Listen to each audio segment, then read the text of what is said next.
আমার সোনার বাংলা তোমায় ভালোবাসি।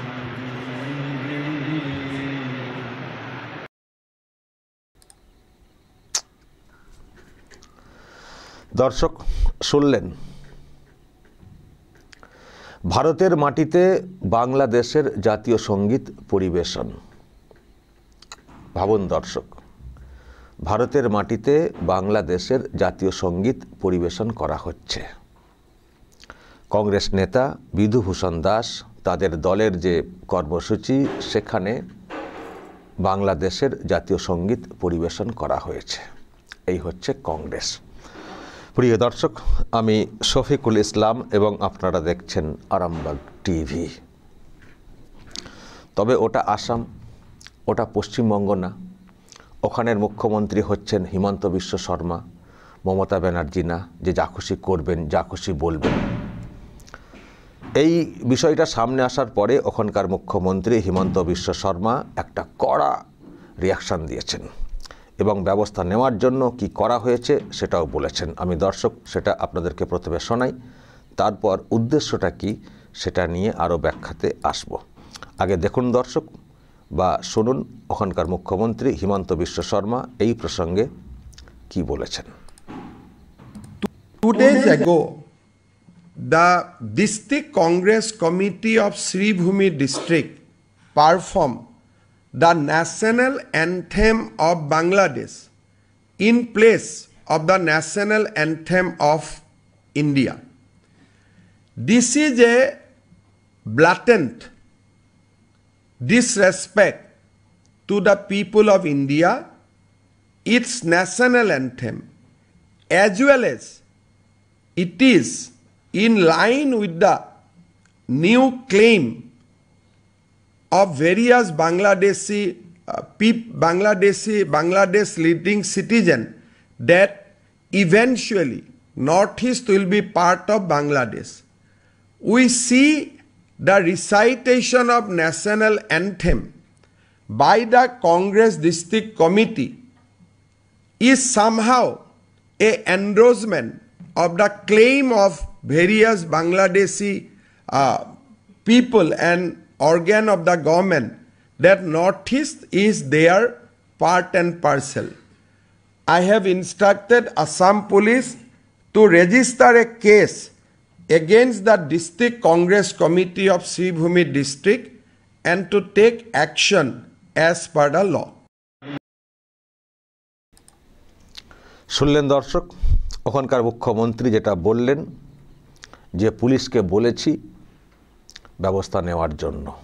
এফআইআর রেজিস্টার করা হচ্ছে বা হয়েছে, যত দ্রুত সম্ভব বা যেভাবে ব্যবস্থা নেওয়া যায় সেই ব্যবস্থা নেওয়ার জন্য বলা হয়েছে। ওই যে বললাম ওখানকার মুখ্যমন্ত্রী মমতা ব্যানার্জি না, বা ওটা পশ্চিমবঙ্গ না, যা খুশি করা যাবে, যা খুশি বলা যাবে। ওখানকার মুখ্যমন্ত্রী হচ্ছেন হিমন্ত বিশ্ব শর্মা, খুবই কঠোর একজন মানুষ। দেখছেন যে রাজ্য সরকারের তরফ থেকেই ওখানে কিভাবে অবৈধ অনুপ্রবেশকারীদেরকে বের করা হচ্ছে। দেখবেন হিমন্ত বিশ্ব শর্মা প্রায়ই একটা করে ছবি পোস্ট করেন, আজকে এতজনকে বাংলাদেশে ডিপোর্ট করা হলো। একটা রাজ্য সরকার তারা উদ্যোগ নিয়ে অবৈধ অনুপ্রবেশকারীদেরকে ফেরত পাঠাচ্ছে, যেটা এই রাজ্যে কল্পনাই করা যাচ্ছে না। এখানে কেন্দ্রীয় সরকার কিছু করতে চাইলে সেটাতেও বাধা। রাজ্য সরকার তো কিছু করেই না, কেন্দ্রীয় সরকার কিছু করতে চাইলে তাতেও বাধা।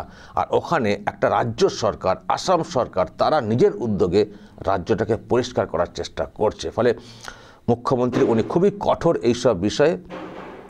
তো যে ঘটনা ওখানে ঘটেছে, কংগ্রেস নেতা বিধুভূষণ দাস বা দলের তরফ থেকে যেটা পরিবেশন করা হয়েছে তার তীব্র নিন্দা করেছেন, প্রতিবাদ করেছেন এবং ব্যবস্থা নেওয়ার সিদ্ধান্ত নিয়েছেন। এবং যে কথাগুলো বললেন যে এই যে এটা করা হলো, এর মাধ্যমে যেটা হচ্ছে যারা ওখানে বাংলাদেশি মাইন্ডেড আছেন তারা উৎসাহিত হবেন।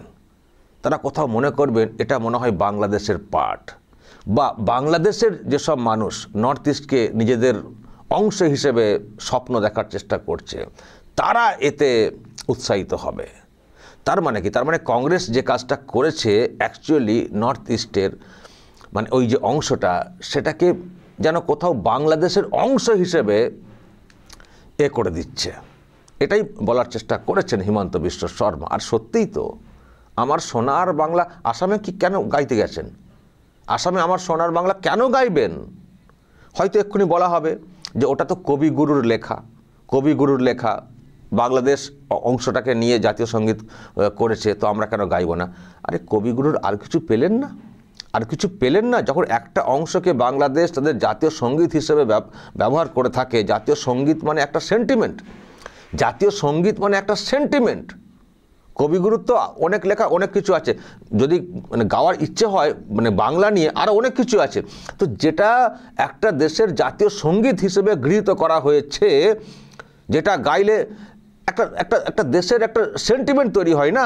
এই যে দেখবেন যে খেলা হয়, খেলার আগে গাওয়া হয়, তো যখন একটা জাতীয় সঙ্গীত হয় কোনো একটা দেশের, সেখানে একটা আলাদা আবেগ কাজ করে। এবং আমাদের দেশে যে জাতীয় সঙ্গীত আছে সেটা যখন গাওয়া হয় আমাদের একটা আলাদা আবেগ কাজ করে। তো আমার দেশে একটা বিষয় যেটা বাংলাদেশের জাতীয় সঙ্গীত হিসেবে গৃহীত হয়ে গেছে, তো সেটাকে কেন গাইতে যাব? সেটা গাইলে তো অ্যাকচুয়ালি বাংলাদেশের জাতীয় সঙ্গীতকে গাওয়া হচ্ছে, এটা কেন বুঝবো না যে ওটা তো একটা দেশের জাতীয় সঙ্গীত হয়ে গেছে? ওটা কবিগুরুর লেখা ঠিক আছে, কিন্তু ওটা তো জাতীয় সঙ্গীত হয়ে গেছে, তো ওটাকে কেন আমরা এখানে গাইতে যাব?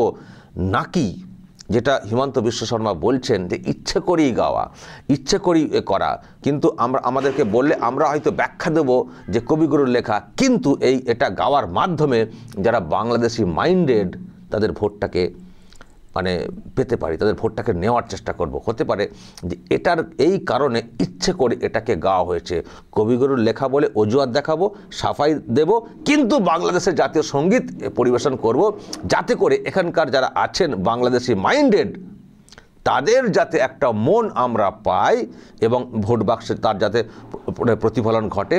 হতে পারে দর্শক সেই জন্য ইচ্ছে করে এটা গাওয়া হয়েছে, আমারও কোথাও সেটা মনে হচ্ছে, এটা ইচ্ছে করে গাওয়া হয়েছে বা গাওয়ানো হয়েছে। এবং হিমন্ত বিশ্ব শর্মা এটার মধ্যে খুবই দেখছেন যে যেটা করা হয়েছে, ওরা তো ভোট বাক্সের জন্য করেছে, সেটা তো পরিষ্কার, কিন্তু এটা করতে গিয়ে নর্থ ইস্টকে কার্যত বিপদে ফেলে দিচ্ছেন। যারা মনে করিয়ে দেওয়া হচ্ছে বা বোঝানো হচ্ছে বা একটা অংশকে উৎসাহিত করা হচ্ছে নর্থ ইস্টটা যাতে বাংলাদেশের অংশ হয়ে যায়। ভিতরে যারা আছেন বাংলাদেশি মাইন্ডেড, এরকম তো আছেন না অনেকে, যেমন এখানেও দেখবেন এখানকার বাসিন্দা কিন্তু বাংলাদেশি মাইন্ডেড, এখানকার বাসিন্দা কিন্তু পাকিস্তানি মাইন্ডেড, ওখানেও তো আছেন না। তবুও হিমন্ত বিশ্ব শর্মা চেষ্টা করছেন সাফাই করতে। কিন্তু যদি রাজ্যের অন্দরে এই রকম একটা সিচুয়েশন তৈরি করা হয়, এই ধরনের সুরসুরি দেওয়া হয়, তাহলে তো তাদেরকে বোঝানো হচ্ছে যে তাদের জন্য কেউ না কেউ এখানে আছেন। তার ফলে তারা তো আরও উৎসাহিত হবেন না, যখন তারা বুঝবেন এই বাংলাদেশি মাইন্ডেড লোকেরা যে এইসব করলে এখানে চলবে না, এইসব করলে এখানে চলবে না, এইসব করলে আমরা এখানকার কোনো মানুষের কোনো সাহায্য সহযোগিতা পাবো না বা কাউকে পাশে পাবো না। যদি হিমন্ত বিশ্ব শর্মারা যেভাবে চাইছেন যদি এইভাবেই সবাই চলেন, তাহলে এটাই মনে হবে। আর সেটা না করে যদি এই ধরনের লোকেরা এখানে দাঁড়িয়ে বাংলাদেশের জাতীয় সঙ্গীত মানে পরিবেশন করেন, যেটা মানে ওই আসামেরও কিছু মানুষ চাইছেন যে এরকম কিছু একটা হোক, বৃহত্তর বাংলাদেশ আসামকে নিয়ে হোক যারা চাইছেন, আর বাংলাদেশের লোকেরাও তো মাঝে মধ্যে দেখবেন একটা করে ম্যাপ প্রকাশ করেন নর্থ ইস্টকে নিয়ে, একটা বৃহত্তর বাংলাদেশ, গ্রেটার বাংলাদেশ প্রকাশ। তো এটা তো ওই কাজটাকে, ওই মানসিকতার লোকজনদেরকে উৎসাহিত করা হচ্ছে না। তো এটা কেন করছেন? শুধুমাত্র কিছু ভোট পাওয়ার জন্যে, ওই ধরনের মাইন্ডেড কিছু লোকের সিম্প্যাথি পাওয়ার জন্যে আপনারা এইসব করবেন? ভারতের মাটিতে একটা অন্য দেশের জাতীয় সঙ্গীত গাইতে শুরু করে দেবেন? আর কিছু গাওয়ার ছিল না। আসলে আবারও বলছি দর্শক, সব ওনারা জানেন, হ্যাঁ আরও অনেক কিছু গাওয়ার আছে।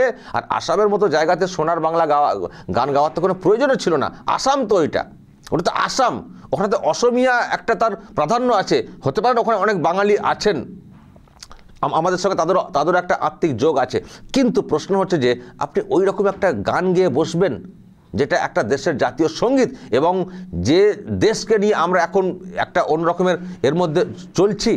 এবং ওই যে আসাম, নর্থ ইস্ট খুব সেন্সিটিভ একটা জায়গা, মাঝে মধ্যেই বাংলাদেশ থেকে হুঙ্কার আসে ছিনিয়ে নেব। ওখানে অশান্তি লাগিয়ে দেব, দাঙ্গা লাগিয়ে দেব। তো আপনারা যদি এখানে দাঁড়িয়ে ওই বাংলাদেশের সেন্টিমেন্ট তৈরি করেন তাহলে তো তাদের কাজটা সুবিধা হয়ে যাবে, যারা নর্থ ইস্টকে মানে স্বপ্ন দেখছেন, সম্ভব না, ওই চিকেন নেক কেটে দেবো বা এইসব যারা করছেন, তো তাদেরকে তো আপনারা কার্যত উৎসাহিত করছেন। এটা কি করছেন? তবে আবারও বলছি, হিমন্ত বিশ্ব শর্মা ওনার নাম, উনি কিন্তু সহজে ছাড়বেন না। উনি বলেছেন, পুলিশকে আমি বলেছি ব্যবস্থা নেওয়ার জন্য, যে কাজটা করেছে কংগ্রেস এর কিন্তু কোনো মাফ নেই, এর ব্যবস্থা নেওয়া হবে। আর এই ধরনের অপকর্ম আর যাতে কোথাও না হয় রাজ্য জুড়ে, সেটাও কিন্তু দেখা হবে, সেই কথাও কিন্তু উনি আগে বলেছেন। দর্শক বলবেন, যে ঘটনা ঘটিয়েছে ওখানে কংগ্রেস, এ কি কাণ্ডজ্ঞান কংগ্রেসের? বা আপনাদের কি মনে হয় কেন এটা এইভাবে ওই জায়গাতে পরিবেশন করা হয়েছে? উদ্দেশ্য কি? যেটা আমরা বলছি সেটাই, নাকি এর বাইরেও আপনাদের মনে অন্য কোনো ভাবনা কাজ করছে? অবশ্যই দর্শক বলবেন আপনারা কি মনে করছেন, সেটা বলবেন কমেন্ট বক্সে, এবং নজর রাখবেন আরামবাগ টিভিতে।